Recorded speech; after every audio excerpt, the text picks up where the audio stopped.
ખબરદાર ખબરદાર, જો હવે ગૌરીને કોઈ એક શબ્દ પણ કહ્યો છે તો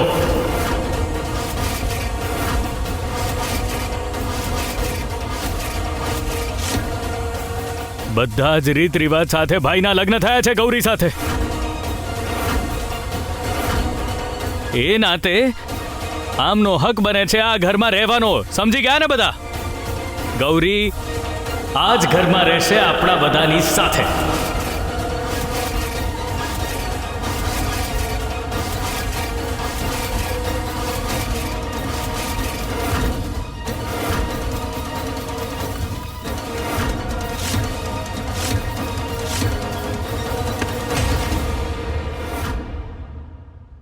તું તારી માને વિરુદ્ધ જઈ રહ્યો છે રુદ્ર. રુદ્ર, તું બહારથી ભણી ગણીને આવ્યો છે ને, એટલે તને અહીંયા કશી જ ખબર નહીં પડે. પણ તારી માં બિલકુલ સાચું કહી રહી છે. આ મનહૂસના કારણે આપણો મોટો જતો રહ્યો. બહુ જલ્દી એ સંકટ કોઈ બીજા પર આવી પડશે. ફોઈ, હું બસ એટલું જ સમજુ છું કે મારા ભાઈ આ સમયે જ્યાં પણ ગયા હશે, જો એમને ખબર પડશે કે એમની પત્ની પર આવા ઘૃણાસ્પદ આરોપો લગાવવામાં આવ્યા તો એ બહુ દુઃખી થશે.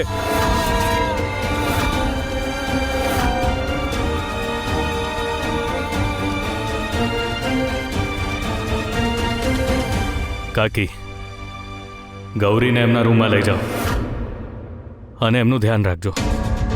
એમની તબિયત સારી નથી.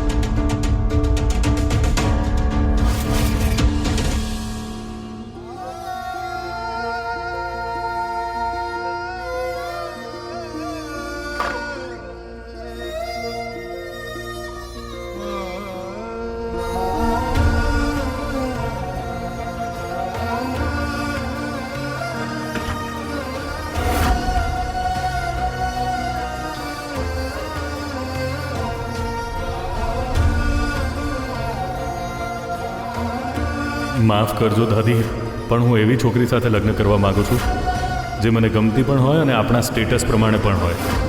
મેં તમારા લોકોના સૂચન નથી માંગ્યા, મારો નિર્ણય સંભળાવ્યો છે.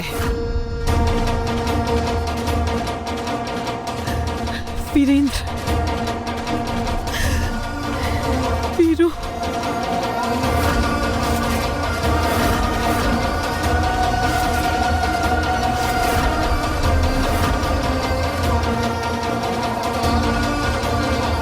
અડશો નહીં.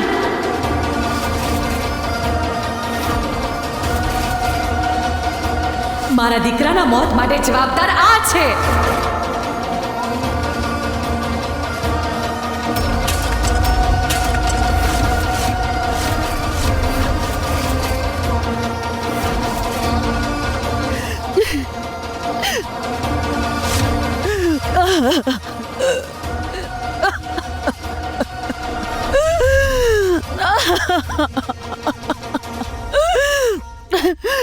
બધો જ મારો દોષ છે, બધો જ દોષ મારો છે. મેં વિરેન્દ્ર તારા લગ્ન જબરજસ્તી તારી મરજી વિરુદ્ધ ગૌરી સાથે કરાવ્યા,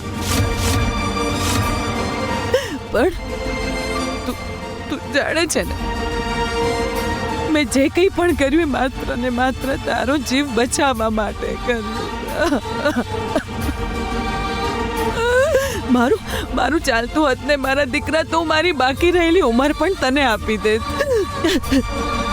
મને માફ કરી દે, મને માફ કરી દે.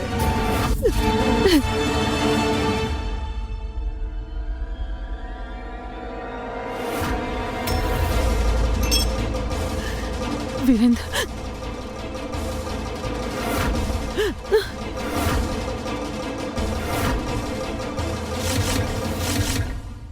ના, મારા હાથ હું વિરેન્દ્રના લોહીથી ન રંગી શકું. મારા હાથ મારા પુત્રના લોહીથી ન રંગાઈ શકે. મેં કંઈ જ નથી કર્યું વિરેન્દ્ર, મેં કંઈ જ નથી કર્યું બેટા. મને માફ કરી દે, માફ કરી દે બેટા.